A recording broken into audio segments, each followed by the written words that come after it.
if your emotional abilities are not in hand, if you are not at all aware about your feelings and emotions, if you are not at all very good to express your feelings and emotions, if you are not at all understanding the feelings and emotions of other people,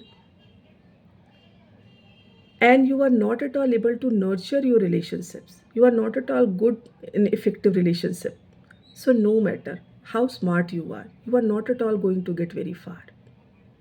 नमस्कार, मैं Alka Srivastava, psychologist and the behavioural skill trainer. आज जो मैंने topic choose किया है वो है emotional intelligence. Last video में मैंने बात की थी सेल्फ़ अवेयरनेस की, और सेल्फ़ अवेयरनेस की इम्पॉर्टेंस वही है कि किसी भी बीमारी को अगर ठीक करना हो तो पहले उस बीमारी को जानना पड़ता है। मेरी लास्ट वीडियो का लिंक मैंने अपने डिस्क्रिप्शन बॉक्स में डाला है। उसी के कंटिन्यूएशन में आज बात करते हैं emotional intelligence, emotional literacy, emotional awareness. आज इतने जो इमोशनल एक्सीडेंट्स हो रहे हैं, इतनी जो इमोशनल प्रॉब्लम्स हैं, इतने जो लोगों को एंग्जाइटी है, टेंशन है, उसमें कहीं ना कहीं सबसे इम्पॉर्टेंट रोल प्ले करता है हमारा इमोशनल अवेयरनेस। ये एक ऐसा पैरामीटर है जिस पर हम सबको सबसे ज़्यादा खुद पर काम करना है। Emotional literacy is one of the most important dimension in our own personality.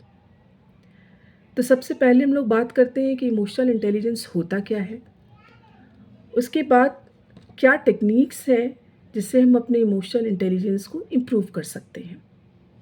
तो बहुत सिंपल वर्ड में अगर मैं बोलूँ, without using any psychology, that emotional intelligence is the ability to understand our feelings and emotions, to express our feelings and emotions, and the second thing, that how good we are to understand the feelings and emotions of other people. तो अगर आपने ध्यान से सुना हो तो इसमें दो पार्ट हैं। The first part is related to the intrapersonal and second part is related to the interpersonal. मतलब the component of emotional intelligence can be divided into the two category, the intrapersonal category and the interpersonal category. So intrapersonal category, where we are going to talk about our own feelings and emotions. Like the first one is, there are three most important thing in the intrapersonal category. The first one is self-awareness, second one is self-regulation, and the third one is internal motivation. And in the interpersonal category, where we are going to talk about the feelings and emotions of the other people, so there are 2 points which we have to discuss. The first one is the empathy and the last one is the relationship management. तो बहुत ही simple word में start करती हूँ। The first one is intrapersonal category. अगर आपको अपने emotional intelligence पर काम करना है तो सबसे पहले we need to be self aware.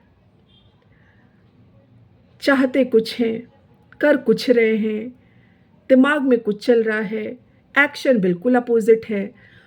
ये सारी चीज़ें कहीं ना एंग्जाइटी और फ्रस्ट्रेशन लेकर के आती हैं। What actually you want, do your स्वॉट analysis, know your hobbies, know your interest, what makes you happy. Self awareness is one of the most important thing. ये वही पार्ट है जो हमें समझने में हेल्प करेगा कि हमें कौन से पैरामीटर पर इम्प्रूवमेंट की ज़रूरत है। Acceptance is very important. कोई बोल रहा है आपको एंगर मैनेजमेंट, आपको अपने एंगर पे काम करना चाहिए, and you are not at all going to accept. आप तो बोल रहे हो नहीं नहीं मैं तो बहुत अच्छे से डील कर रहा हूँ, तो you definitely you can not work on this.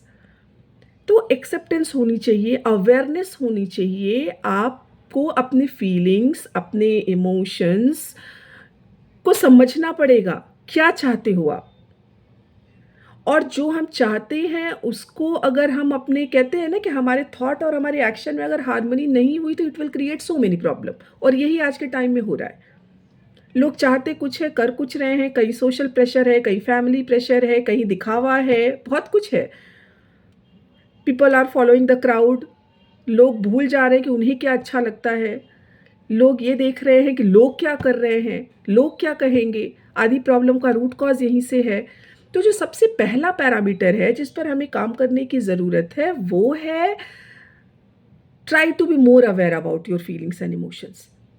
और जो दूसरा पार्ट है वो है, जब सेल्फ अवेयरनेस की हमने बात कर ली तो second part is self regulation. हमें सीखना पड़ेगा कि किसी भी सिचुएशन में हमें इमोशनली रिएक्ट कैसे करना है। और उससे भी इम्पॉर्टेंट पार्ट है कि हमें सीखना पड़ेगा कि how we have to express our feelings and emotions. आपको मैं बता दूं, आधी से ज़्यादा साइकोलॉजिकल प्रॉब्लम का रूट कॉज कहाँ से स्टार्ट होता है? People are not at all going to express themselves. सब कुछ अपने अंदर रखे हुए हैं और उसका रिजल्ट क्या होता है? Repression and suppression, and repression and suppression leads to so many psychological problem. अपनी बातों को कहना सीखिए, अपने इमोशंस को हैंडल करना सीखिए पॉजिटिवली। और ये एक दिन में नहीं होगा, इट विल टेक टाइम। इसके लिए पहले तो एक्सेप्टेंस आनी चाहिए कि भाई इस पैरामीटर पर मुझे काम करने की ज़रूरत है। लोग जरा जरा सी बात को दिल पर ले लेते हैं, हफ्तों महीनों कभी कभी तो सालों तक वही चलता रहता है। You are not at all giving the space to your mind. आप तो पुराने ही चीज़ों में उलझे हुए हो, आप तो पास्ट में ही उलझे हुए हो। You are destroying your present also और you are not at all creating your future. Simple सी बात है। तो एक्सप्रेस करना सीखना है हमें अपने इमोशंस को पॉजिटिवली रेगुलेट करना सीखना है। वरना फिर वही होगा, जरा जरा सी बात पर यहाँ तो 24 घंटे में कितने ही लोग आते हैं आपको एडवाइस दे के चले जाते हैं। कुछ लोग ऐसे होते हैं सबकी बातों को अपने दिल और दिमाग से लगाते हैं, ऐसे तो लाइफ फेल हो जाएगी। You have to understand, you have to choose what is your priority, and then accordingly you have to take the decision. So the self regulation is the second and the most important parameter। हमें सीखना है हमें खुद को express कैसे करना है। Catharsis बहुत ज़रूरी है। अपने अंदर जब आप चीज़ों को दबा करके रखते रहते हो, बहुत सारे लोग ऐसे होते हैं very introvert, very reserve, not at all going to share anything. ये तो वही एसिड हो गया ना, जिस एसिड को आप किसी बाउल में रखते हो ना, वो बाउल भी जल जाता है, और अब आप किसी पर फेंकते हो तो उसको भी लगती है। तो वही चीज़ है कि अगर आप अपने अंदर चीज़ों को रिप्रेस कर रहे हो तो आप अंदर ही अंदर वीक हो रहे हो, आपकी पर्सनालिटी भी वीक हो रही है और आपका बिहेवियर भी बहुत ही डल हो रहा है और आपका रिलेशन भी सबके साथ पुअर हो रहा है। तो the second and the most important thing, जो कि सबसे इम्पॉर्टेंट है, वो है self regulation. We have to understand first and then we have to work on. Nothing is impossible, हम सब कर सकते हैं। इमोशनल लिटरेसी बहुत डिफ़िकल्ट नहीं है, बट हाँ, ये एक दिन का कोई कैप्सूल नहीं है। We have to work on this. तीसरा जो सबसे इम्पॉर्टेंट पैरामीटर है, इंटरनल मोटिवेशन।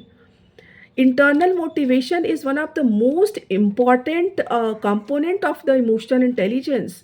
कहते हैं कि if we are working on our own emotional intelligence, no, उसका फ़ायदा ये रहेगा कि आप हर चीज़ के लिए इंटरनली मोटिवेटेड हो। If you are going to start anything, तो जो मोटिवेशन आपका स्टार्ट होने के टाइम है, एट लीस्ट कंटिन्यूटी बनी रहेगी just because of your internal motivation. इसका मतलब ये नहीं है कि आपको एक्सटर्नल मोटिवेशन की ज़रूरत नहीं पड़ेगी, वो सबको पड़ती है। बट कुछ लोग ऐसे होते हैं कि उन्हें हर स्टेप पर आज काम स्टार्ट कर दिया और कल नो, मुझसे नहीं हो पाएगा। कंटिन्यूटी नहीं है, परसिस्टेंस नहीं है उनकी पर्सनालिटी में कि काम को स्टार्ट करें, शुरू करें और उसी मोटिवेशन के साथ ख़त्म करें। But the person those who are nurturing their emotional intelligence, somewhere they are internally motivated person. इन्हें पता है, और ये इंटरनल मोटिवेशन और इनका विल पावर साथ मिल जाते हैं तो they can do whatever they wanted to do. और जिनका इमोशनल इंटेलिजेंस वीक होता है, उनके साथ ही प्रॉब्लम ये रहती है कि उनको हर कदम पर एक्सटर्नल मोटिवेशन की ज़रूरत पड़ती है। और ठीक है, बट एक चीज़ हमेशा याद रखिएगा कि if we are not at all able to convert external motivation into internal motivation, तो फिर दूसरों की कही बात 2-4 दिन आपके ऊपर इफेक्ट डालेगी, उसके बाद वापस आप उसी जोन में आ जाओगे। तो ये कैपेसिटी होनी चाहिए हमारे अंदर कि कोई चीज़ पॉजिटिव है, कोई चीज़ अच्छी है, कोई चीज़ हमारे विल पावर को स्ट्रॉन्ग कर रही है, कोई चीज़ हमारे सेल्फ एस्टीम को हाई कर रही है, तो कहीं ना कहीं हम उसको अपनी पर्सनालिटी में लेकर के आए। So we need to convert. तो जिनका इमोशनल इंटेलिजेंस अच्छा होता है वो इंटरनली मोटिवेटेड होते हैं। तो ये 3 पैरामीटर है जिस पर हमें काम करना है in the intrapersonal category, means related to our own self. अब आ जाते हैं दूसरे में, जो दूसरी कैटेगरी है हमारी। The second category is interpersonal category. Interpersonal category में सबसे पहला आता है एम्पैथी। जिसको आप सोशल अवेयरनेस भी बोल सकते हैं। एम्पैथी, एम्पैथी को समझने के लिए, हालांकि बहुत डिटेल यहाँ नहीं दूंगी, ये जो है एक दूसरा ही अलग जोन चला जाएगा। एम्पैथी का मतलब है try to put yourself in the place of others. दूसरों की प्रॉब्लम्स को आप वैसे समझ रहे हो कि अगर आप वहां होते तो क्या। बट आज आधी जनता यू नो व्हाट, एंटीपैथी और एपैथी में चल रही है। लोगों को फर्क नहीं पड़ता, कोई फर्क नहीं पड़ता। एंटीपैथी और एपैथी वही वाला जोन है कि टोटली सेल्फ सेंटर्ड, उन्हें फर्क ही नहीं पड़ता। Empathy, try to put yourself in the place of others, जैसा मैंने पहले कहा कि आप समझ रहे हो। एम्पैथी का भी हाईएस्ट वर्जन होता है कंपैशन। एम्पैथी प्लस एक्शन, आप सिर्फ समझ नहीं रहे हो, आप जो भी कर सकते हो आप कर भी रहे हो। This is the very highest virtue. इसके बारे में अभी एक अलग ही वीडियो बनेगी। सो सोशल रिलेशन, आधी प्रॉब्लम का रूट कॉज यही है कि हम मैक्सिमम चीज़ों को अपने हिसाब से ऑब्जर्व करते हैं, अपने हिसाब से एनालिसिस करते हैं, अपने हिसाब से इवैल्यूएट करते हैं और अपने हिसाब से ही डिसीजन लेते हैं। शायद इसीलिए आज इतनी प्रॉब्लम है।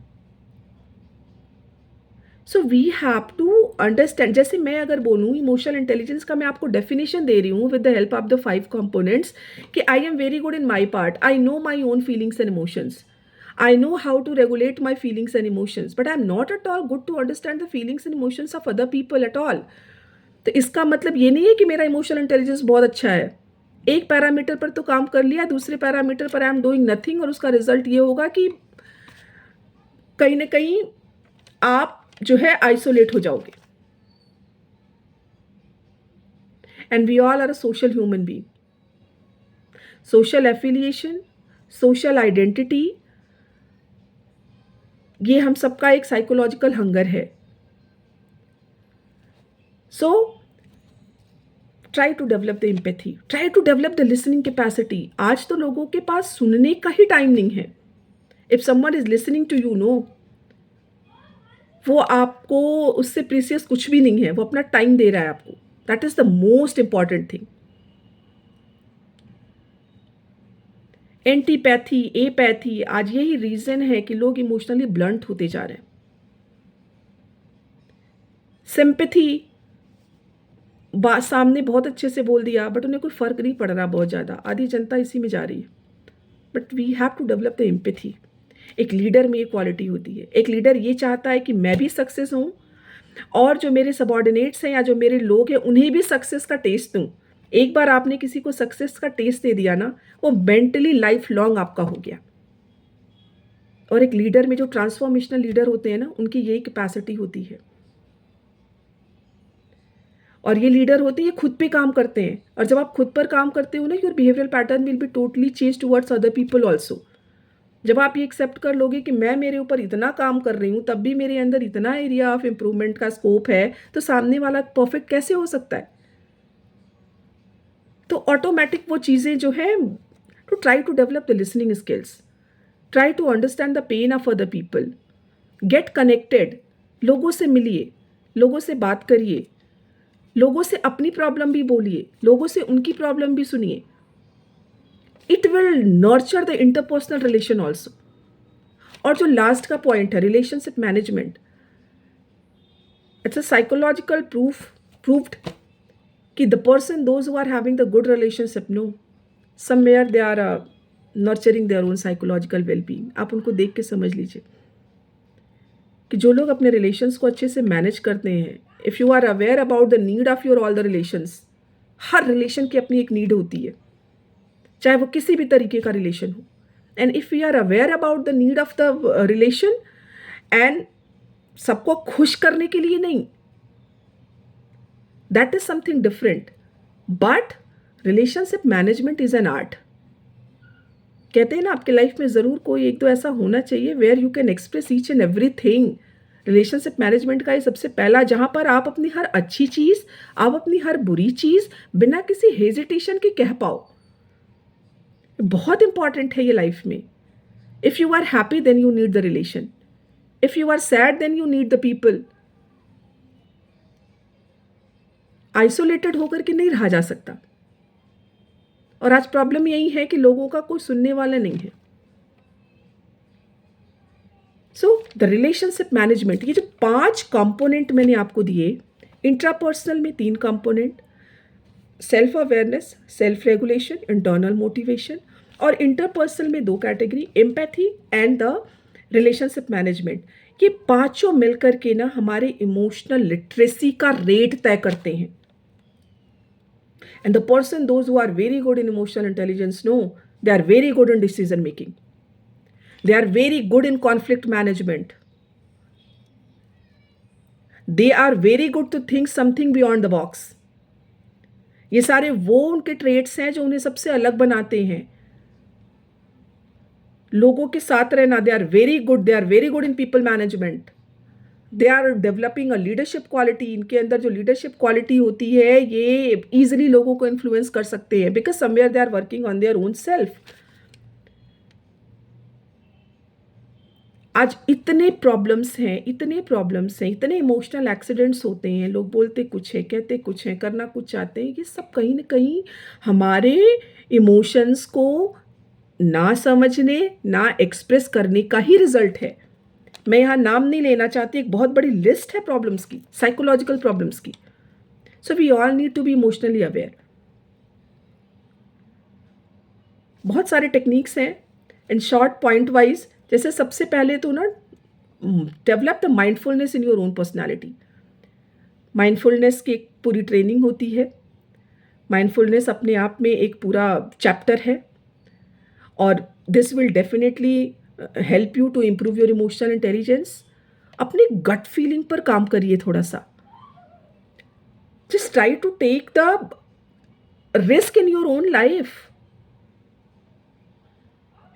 एक्सप्रेस करिए जितना ज्यादा हो सके, एक्सप्रेस योर सेल्फ। मैं ये नहीं कह रही ओपन बुक बन जाओ, that is something totally different and that is a totally different chapter, but express yourself. बहुत हल्का फील करेंगे आप। Listen to the other people, दूसरों को भी सुनिए। कुछ लोगों को आपने देखा होगा, आप उनसे बात करना स्टार्ट करिए, वो आपसे नहीं पूछेंगे आप कैसे हैं, वो अपना शुरू कर देंगे। दोबारा उनसे बात करने का दिल नहीं होता। Communication is a two way process. आप अपनी प्रॉब्लम कहिए, सामने वाले की प्रॉब्लम भी सुनिए, then the communication will be effective, है ना। Just listen to your feelings and emotions.